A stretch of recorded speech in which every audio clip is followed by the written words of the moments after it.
Assalamualaikum warahmatullahi wabarakatuh and hi. Today my friend and I are going to present about Ibnu Miskawayh, a refinement of character. So my name is Nurul binti Mustaffa and my friend is Miss Natimma Bada. Okay, so first of all, I'm going to tell you a little bit about Ibnu Miskawayh biography. So his real name is Abu Ali Ahmad Ibnu Muhammad Ibnu Yaqub Miskawayh. So he was born around the year 320 or 932 in Al-Lora, somewhere in Tehran today. He passed away at old age on the 9th of Safar 421 or 16 February 1030. Ibnu Miskawayh also known as Abu Ali Al-Kazin and Al-Muallim As-Salis, which is the third teacher. So the first title that was given to him is because his long service as librarian in the libraries of a number of the viziers, which is minister of the Buwayhids during the Abbasid rule. So the second title was given to him is Al-Muallim As-Salis, which means the third teacher, attributed to him by Al-Amili and refers to teachers of ethics. So the first teacher is Aristotle and the second one is Al-Farabi. Okay, so Ibnu Miskawayh was mainly attracted to Greek philosophy, and he also refers to Muslim philosophers such as Al-Farabi and Al-Hindi. He also shows interest in various of fields such as philosophy, ethics, science, history, and theology. There are also about 41 books and articles that has been written by Ibnu Miskawayh. Okay, so happiness, according to Ibnu Miskawayh, happiness is the end of virtues and the attainment of which is the supreme goal of ethics. Man should acquire all means to perform his action well and to demonstrate his virtues and happiness in such activities as justice, courage, and temperance. Ibnu Miskawayh also defined moral happiness as one who can live happily ever after, even when reaching the highest intellectual level. He believed that those with high intellect would be free from materialistic life practices and would focus more on achieving perfect humanity. Okay, so ethic or akhlaq, according to Ibnu Miskawayh. So ethics is not merely aimed at theoretical knowledge alone, but above all is to enable one to become oneself good. The goals of ethics, they are not non-existent, but are real. They are actions and deeds. By doing just acts, for instance, the judgment is produced, and by doing courageous and temperate acts, the result would be the courageous and temperate man. Without doing so, no one would have any prospect of becoming either good or virtuous. So this means that it is not enough to only know about what is good and what is bad, but we need to realize it by doing the actions and deeds. Ibnu Miskawayh wrote a book entitled Tahzib al-Akhlaq wa Tatahir al-Araf. So this book is considered the most famous book of Ibnu Miskawayh. It emphasizes on education of young boys. It consists of 7 parts, and the second makala or section of the book discusses the character, humanity, and the method of training young men and boys. So okay, that's all from me. I will pass to the next presenter to explain further. For my part, I will present is about the training of young men and the boy. So, first of all, we can know about the meaning of training, and the meaning of training is the effort expended and directed by the adult to impart knowledge and morality, custom, and also the behaviors toward young people. And next is the aim of training. The aim of training is to do refinement of character, which is he referred to what was said by Aristotle in his book Ethics and Discourse. He said that even may be transmitted through training, and however, not in all circumstances. So, next is the Miskawayh view, repeated reading, warning, training, and people adopting it a good policies must give some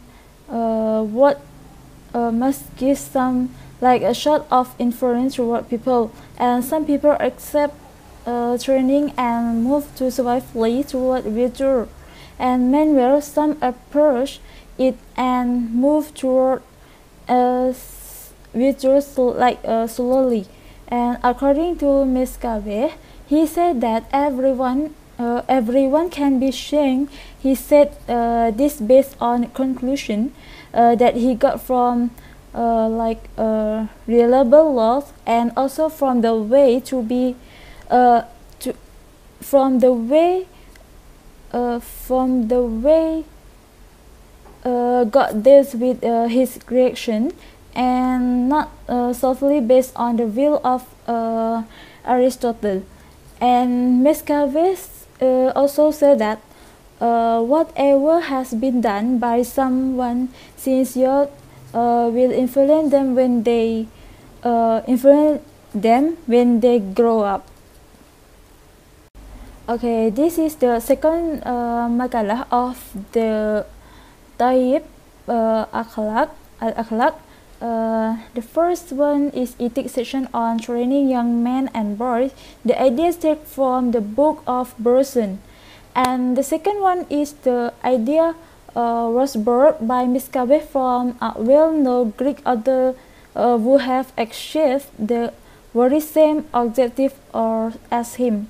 And also Miskawayh only took what the Greek author said about the children only, and however he sometimes added certain personal experiment which he get from his own experience.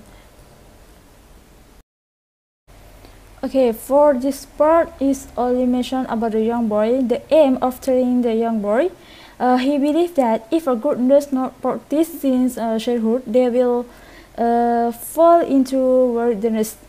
This worldliness is confirmed if he continues in four characteristics. The first one is the laziness, and the second one is stupidity and ignorance, and the third one is the insolence, and the last characteristic is the perversion, which occurs from persistent in ungodly deeds,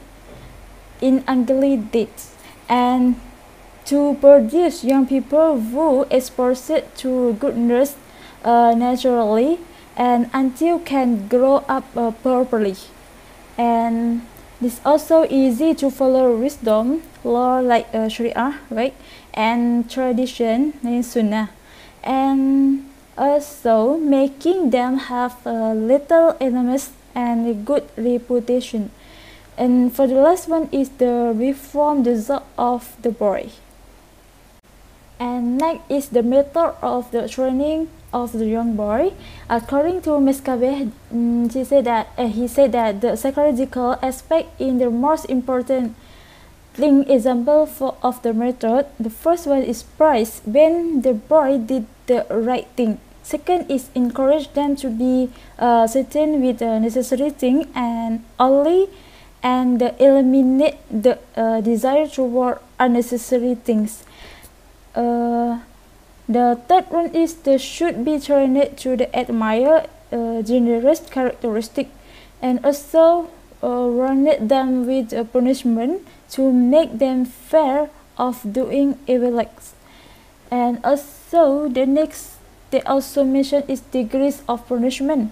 The first one is critic not notice when they did a mistake, especially if they are the one who realize the mistake and try to conceal it. And the second one is if need to reproach the boy, do it privately. It is because by doing it in public might lead him to become impudent. And the last one is the after all the psychological method has been done, the educator can use physical punishment if it's really needed. Okay, this is the manners like to the boy conducted. The rule of conduct are connected with the other sensory pleasures such as like food and drinks or external appearances as like clothes, baju, and some that related with the to the boy rule of food and drinks. The boy must know that the basic aim of taking food is the necessity and desire for the health of the body and not as sensory pleasure. The boy should hate the idea of food and reduce its amount and variety. But the main meal that should be taken is supper because it can prevent him from the sleeping during the day. And the manners of eating, they will be not to hurry over it and she'll eat very well, and also not glance too long at the food or at the people eating. By the way, they also not staining like the clothes, something like that.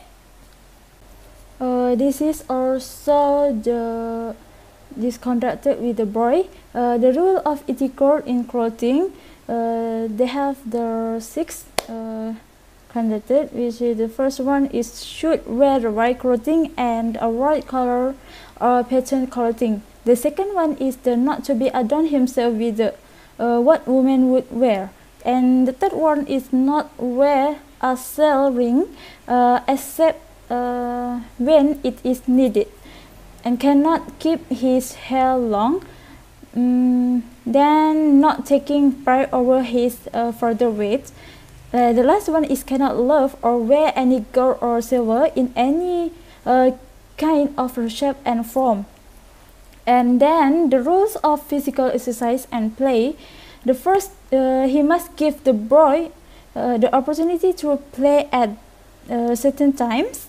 And the second one is do physical exercise as the boy need to be accustomed to work or to move and to the right, so that he can not become too lazy.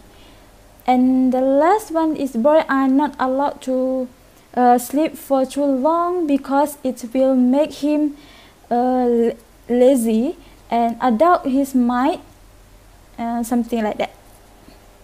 This is the overview. According to Miskawayh, everyone can be changed, right? And even though Miskawayh reject the Greek and view about the man's morality is unchangeable. He said that human morality can be changed, which is door moral education, like tarbiyah al-akhlaq. And to the we absolutely agree Miskawayh view relate to this based on ethic of the someone can be changed if the person has repent.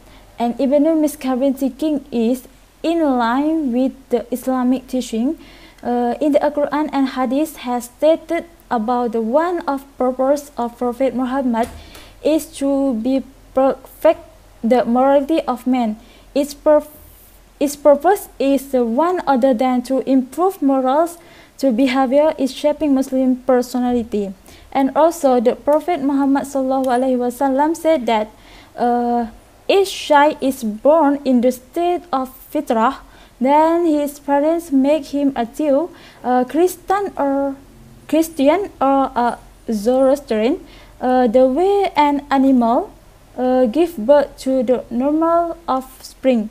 And have you noticed any that were born moralists? And this is collected by Al-Bukhari and Muslim. And Miskawayh also mentioned many ways in training the young boy, which we find out the information and directions give are very detailed. Everyone can try to practice it without hesitation as they are on the guideline. However, in our view, Ibnu Miskawayh should include the training to the young girls also. Society normally exists with the two readers, which are the boys or men and girls. If the philosopher always emphasizes on boy only, that will be unfair, as he seemed to put the girl outside from being educated. I think that's all for us. Thank you.